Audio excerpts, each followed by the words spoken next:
Bonjour à tous. Bonjour. Alors une émission sur les produits jetables dans le massage aujourd'hui. Donc on va vous expliquer quels sont les produits jetables à utiliser, pourquoi et quel est l'intérêt que cela peut avoir pour vos clients.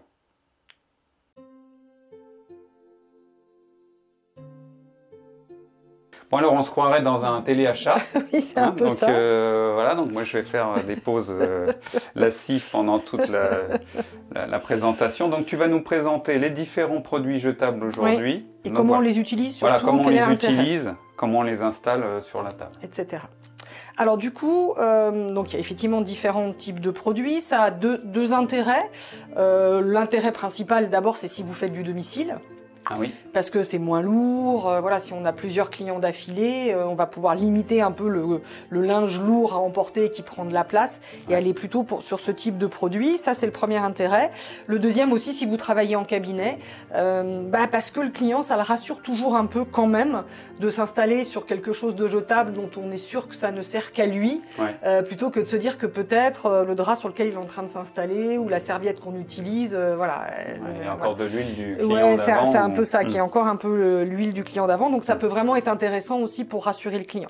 Alors du coup, maintenant que vous les avez tous vus, je vais les enlever pour vous montrer un petit peu l'ordre dans lequel on peut les utiliser, parce que le premier, ça va être le grand drap, un peu le drap housse, que je vais donc du coup vous montrer. Voilà, ce sont des draps papier, alors qui peuvent exister en feuille. Moi, j'aime pas en feuille parce que ça glisse beaucoup sur la table. Ceux-là, il y a un principe de drap housse.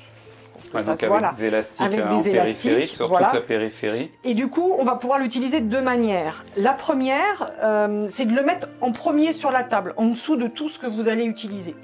Ou si vous utilisez un matelas chauffant, je vous renvoie, on a fait pas mal de vidéos sur le matériel où on explique aussi, on en refera d'autres. Voilà. Mais les accessoires, dans ces cas-là, vous mettez votre matelas chauffant sur la table et vous mettez ça en dessous. Ça va vraiment protéger votre table. Ça n'a que cet intérêt-là, c'est que vraiment, après, ça va être plus difficile de passer en dessous, si en plus il y a un drap au-dessus, etc. Voilà, ça permet de garder la table en bon état. Si vous avez tendance à mettre beaucoup d'huile et que quand vous enlevez votre drap de massage, vous vous rendez compte que votre table elle est un peu pleine d'huile, ça peut être sympa de mettre ça en dessous. Parce que la problématique, c'est vraiment le nettoyage après. Oui, c'est ça. Plus vous évitez d'avoir de l'huile sur le matériel, mieux c'est, parce que l'huile à retirer, on a fait une vidéo, allez voir une vidéo comment dégraisser le linge de massage, mais la table c'est pareil, elle va prendre de l'huile, donc là on est dans la configuration où ce produit on le met sous le drap de massage pour protéger la table. C'est ça. Voilà. L'intérêt c'est que du coup vous n'êtes plus obligé de le changer à chaque fois. Oui. C'est-à-dire que si c'est pas trop sali, on va pouvoir le réutiliser plusieurs fois. Parce qu'on a toujours des problématiques d'huile qui traversent si vous en mettez trop, ou une goutte qui tombe assez épaisse, qui traverse le drap de massage et qui va sur la table. C'est ça. Les zones aussi, près du trou, visage, etc., sont souvent des zones qui sont pleines d'huile. Donc sinon, tout simplement, attention, on va venir le mettre sur la table. Donc vraiment, c'est un drap housse assez classique. Ça n'existe pas troué. C'est-à-dire vous n'en trouverez pas avec le trou visage prédécoupé, ou en tout cas, si vous en avez des comme ça, je suis preneuse parce que moi, j'en ai jamais trouvé. Donc je ne vois pas trop l'intérêt vu qu'on peut le découper au ciseau. Donc en fait, on le découpe au ciseau. En général, nous, on fait une croix. Et puis, les petits angles, ils vont forcément suivre le trou. Oui, ou et vous mettez le drap de massage par-dessus. Voilà. L'avantage, c'est, je pense que ça se voit visuellement, c'est que ça donne vraiment un aspect, on va dire, assez clean à la table. Le client voit bien que c'est du papier, donc il se doute que c'est que pour lui, parce que de toute façon, à la fin du massage, on va bien voir qu'on ne peut pas le laisser, qu'automatiquement, il y a des traces d'huile, etc. Et on voit qu'il a été utilisé.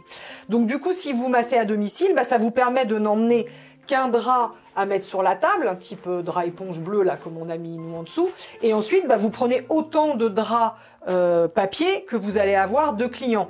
Même si l'huile est passée sur le drap éponge, si vous mettez un drap propre comme ça après, ça se voit pas, c'est pas en contact avec le client, donc en termes d'hygiène c'est ok, et dans ces cas-là vous lavez le drap éponge le soir. Et ça veut dire qu'à la limite on peut en avoir deux, c'est-à-dire un en dessous pour protéger la table, et un au-dessus qui va en fait être le côté sanitaire, on va dire, pour le client, qui ne se met pas directement sur le drap, mais sur le drap jetable systématiquement. Sachant qu'en plus, si vous faites du domicile, il arrive que parfois vous ayez toute la famille amassée les uns après les autres, ou éventuellement un couple qui veut se faire masser. Donc ça veut dire qu'entre les deux, vous changez le drap. En plus, peut-être même qu'il vous voit changer le drap, donc ça amène encore une confiance par rapport au sanitaire. Et puis c'est vrai que de toute façon, quand il est tout neuf, on le voit à chaque fois, ça fait vraiment bien propre, on se rend compte qu'on s'installe vraiment sur une zone propre. Donc ça c'est la première chose, ça c'est assez indispensable. Moi j'ai travaillé longtemps que au drap éponge, comme vous voyez en dessous là. J'en avais plusieurs, donc à chaque client je le changeais. Et puis à un moment, parce que ça n'existait pas trop, ce type de drap en papier, je ne suis plus toute jeune. Maintenant qu'on trouve ça, moi j'ai demandé à mes clientes et elles me disent tous qu'elles trouvent ça même presque plus agréable en contact que l'éponge et qu'elles apprécient de s'installer sur le drap papier propre en fait quand elles vont se faire masser. Donc ça, c'est la première étape. Donc on va retirer. On va le retirer. Non, on peut le... parce que j'ai peur qu'il n'y ait pas de lisibilité. Oui, on verra peut-être moins bien les autres... Les autres produits si c'est sur du blanc. Voilà. Donc voilà le premier. Vous voyez, c'est très léger, c'est du papier tissé. non tissé. Non tissé, je crois, oui, ça doit être ça, t'as raison. Papier non tissé avec vraiment les élastiques. Alors prenez vraiment avec les élastiques tout autour, parce que si vous prenez juste un drap qui se pose, suivant la personne qui bouge un peu... Tu sais, comme on les ostéopathes ou les kinés. Comme les kinés, oui. Voilà, ça c'est vraiment pas terrible. Donc là, vous allez avoir quelque chose qui va bouger, qui va tomber, éventuellement pendant le massage, quand la personne va changer de côté. Donc c'est pas pratique du tout, quoi. Oui, faire aussi un peu attention à la qualité, comme toujours il y a de tout, on va en trouver du pas cher du tout, et quelquefois le papier se déchire quasiment instantanément, c'est-à-dire que notre client s'installe et donc il va être huilé et qui va se retourner, on a déjà le truc qui se craquelle, etc. Donc c'est vrai qu'il faut quand même, moi en tout cas je vous conseille d'en prendre un petit peu qualitatif quand même derrière pour que ça bouge pas trop. D'accord. Ensuite, on va retrouver tout ce qui va venir au niveau de la tête, de la tétière, etc. etc. C'est un peu le même principe que vous travaillez avec ce type de coussin. Vous savez que nous, on vous explique toujours que nous, on travaille avec le trou-visage. Moi, j'aime pas trop travailler avec la tétière. Mais si vous travaillez avec la tétière, c'est un peu la même chose. Il faudra la protéger de toute façon. Et si vous travaillez avec ce type de coussin, vous savez que souvent, les dames viennent maquiller, il y a du mascara. Si on le protège pas, très vite, il va être vraiment sale. C'est un peu pareil pour la table de massage. D'ailleurs, si vous travaillez au drap, vous aurez moins le souci si vous travaillez avec le drap papier. Donc, on a besoin de protéger. Sale et puis surtout jaune, parce que l'huile va le colorer. Oui, parce que non, ça se voit pas trop sur celui-là, mais moi j'ai des coussins qui sont quand même un petit peu tachés, alors que j'ai beau avoir mis une housse sur le coussin et encore des housses, etc. Donc, ce qui va protéger le mieux... Alors par contre, mets-toi un peu plus... Oui, peut-être en plein milieu. C'est vrai que j'ai tendance à me mettre là où on se met normalement, mais vous verrez mieux ici. Donc, le premier, moi, que je trouve qui est intéressant, que ce soit pour votre tétière, on va dire, de table de massage. Alors moi, j'ai un coussin qui est un peu grand. Celui-là, j'en utilise un plus petit des fois d'habitude. Donc je vais bien tirer pour que ça se mette bien, parce que sinon on va avoir l'impression que c'est pas du tout adapté, alors que ça s'adapte très très bien. Voilà, donc c'est ce type de coussin qui est vraiment la housse tétière, donc qu'on met sur les tétières éventuellement qu'on a au bout, mais qui s'adapte aussi à ce type de coussin. Alors je vais venir le mettre là, et du coup qui va permettre déjà dans un premier temps de protéger le coussin.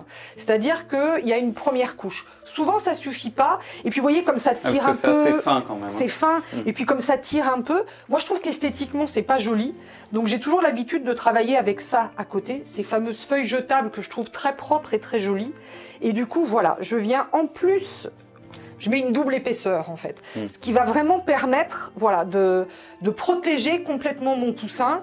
Je trouve, ça, je ne sais pas pourquoi, je trouve que c'est pas très esthétique. Non, mais on voit bien, c'est transparent. Bon, déjà, voilà. C'est pas très joli, à moins que on ait mis, parce que là, c'est pas le cas. Là, on a le coussin directement, mais vous avez aussi des housses. Oui, mais quand même, ça fait pas joli parce que ça le. Qui se mettent par-dessus. Voilà, ça le, vous voyez, ça le plisse un peu et tout, donc c'est pas toujours très joli.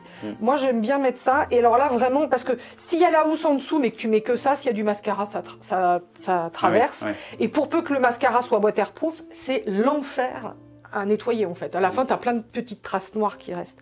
Donc ça permet vraiment de bien protéger. Votre cliente, elle peut arriver maquillée. Souvent d'ailleurs, elle peut, je pense dans 80% des cas, elle est maquillée. Et elle vous tâche la totalité du coussin. C'est ça.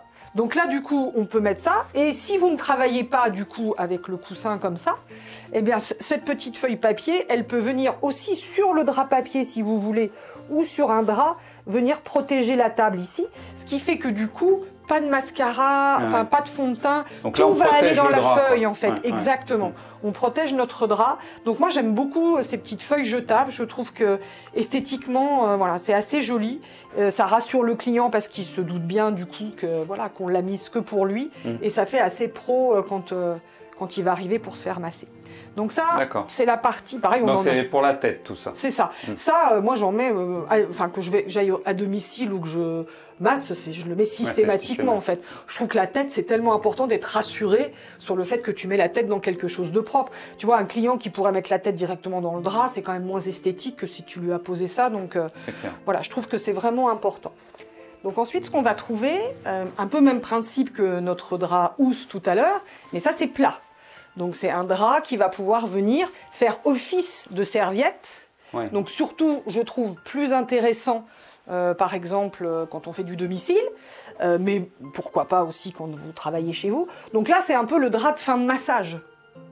C'est-à-dire ? C'est ce qui couvre le client. Ah oui, ça remplace la serviette éponge. Oui, parce que j'allais dire, mais on va avoir la problématique que si la personne se met dessus, ça va glisser. Non, on lui met sur elle, en fait. D'accord. Donc on peut l'utiliser de deux manières. Si vous êtes à domicile et que vous voulez couvrir à la fin, bah, le fait d'emmener ça, ça vous évite quand même d'avoir à emmener plein de grosses serviettes qui sont très lourdes. Voilà. Mais on peut aussi, si on veut, poser ça sur notre client et poser la serviette au-dessus.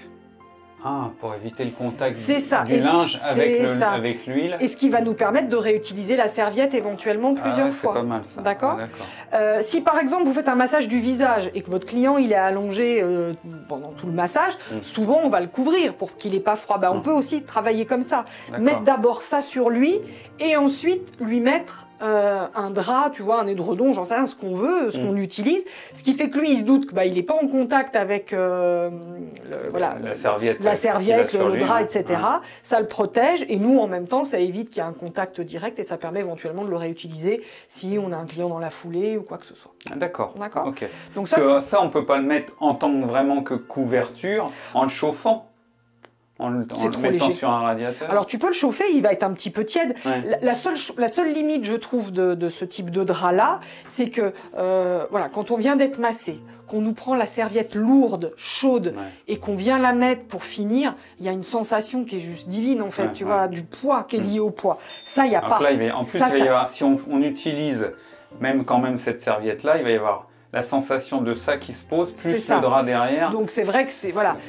Moi je pense que c'est à privilégier plutôt si vous faites beaucoup de domicile et que vous n'avez pas envie de promener du linge. Si vous êtes installé chez vous, je sais qu'il faut laver les serviettes, on passe notre temps à laver, de toute façon on le sent, mais peut-être que là c'est pas indispensable. Donc pour le domicile, à la fin du massage, vous couvrez pour avoir cette sensation de couverture et pendant que la personne, comment tu dis se détend, infuse après son massage, parce qu'on lui laisse toujours 5 minutes où elle reste tranquille après le massage, et du coup vous couvrez pour ces 5 minutes-là, et après quand vous arrivez, on a fait des vidéos là-dessus, quand vous arrivez pour faire comprendre à votre client que le massage est terminé, vous enlevez tout simplement. En tout cas, c'est une alternative à la serviette qui peut quand même être intéressant, mais c'est vrai que c'est assez léger, donc si vous voulez, ça caresse presque quand on vient recouvrir le massé, donc voilà, c'est peut-être pas à utiliser à chaque fois, et comme c'est léger, à ne pas utiliser à la place du drap housse, sinon c'est fichu, le client il se retourne, il se retourne, on l'a dit tout à l'heure. Il se retourne avec le drap.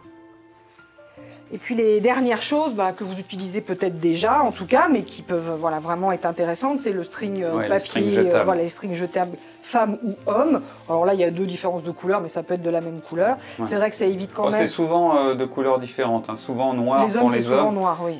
Il y a vraiment une distinction qui est faite en général sur les sites de vente. Et donc du coup, l'intérêt c'est de ne pas tacher sous vêtements. Nous, ça nous donne accès aux fessiers un petit peu plus facilement. On peut peut-être montrer comment c'est fait. À chaque fois, c'est des petits emballages individuels. Oui, le client, c'est lui qui ouvre en fait. Oui, c'est lui qui ouvre en fait. Vous donnez ça à votre client et il va se changer et enfiler donc ça, c'est le string papier femme, voilà.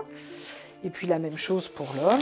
Oui, il y a un élastique Alors c'est pas vraiment un string, il n'y a pas de ficelle derrière. Oui, ça fait assez string, ça fait tanga un peu, mais ça fait string quand la personne va le mettre. Ça c'est la même chose, voilà, pour les hommes. Et c'est vrai que du coup, pour nous c'est plus facile, on risque pas de tacher, on risque pas d'abîmer le sous-vêtement ou quoi que ce soit. L'idéal, vous risquez d'avoir peut-être des gens qui n'ont pas du tout envie d'utiliser ça. Après c'est le choix, on force pas hein, si la personne préfère garder son sous-vêtement. Mais l'idéal quand votre client arrive, c'est que la table soit installée puis que le string soit posé dessus. Comme ça, le client, quand il se déshabille, il comprend qu'il faut l'utiliser. Moi, je dis toujours, voilà, il y a un petit string à votre disposition. Bien sûr, si vous préférez garder le sous-vêtement, pas de souci, mais attention, je risque un peu d'y mettre de l'huile. Comme ça permet vraiment au client de savoir ce qu'il a envie de faire. D'accord. Et donc, par rapport au fait que, justement, par rapport au string, vous allez laisser la personne se rhabiller, donc c'est bien d'avoir toujours une petite poubelle. Ah oui. Hein, pour tout ce qui est jetable, même qui peut vous servir, si c'est une grande, ça peut vous servir à vous à jeter tout ce que vous avez utilisé pendant le massage, mais c'est bien d'avoir une poubelle à proximité, mais aussi pour le client, parce que qu'il vous laisse pas ou qu'il ne vous mette pas de l'huile sur une chaise en laissant le string qui est huilé. Oui, après, en fait, quand vous terminez, quand vous y retournez et qu'il se rhabille, faut lui dire, la petite poubelle pour le string est là. Il faut le prévenir et puis partir. Comme ça, il sait qu'il met dans la poubelle. Nombre de fois où on s'est fait masser, où il n'y avait pas de poubelle, où chacun, on a mis le string dans la poche, on se dit non, je le jetterai à rentrer chez moi. Là, c'est bien quand même effectivement de prévoir de quoi jeter. Nous, bien sûr, tout le matériel jetable, on va le jeter et puis renouveler au client d'après.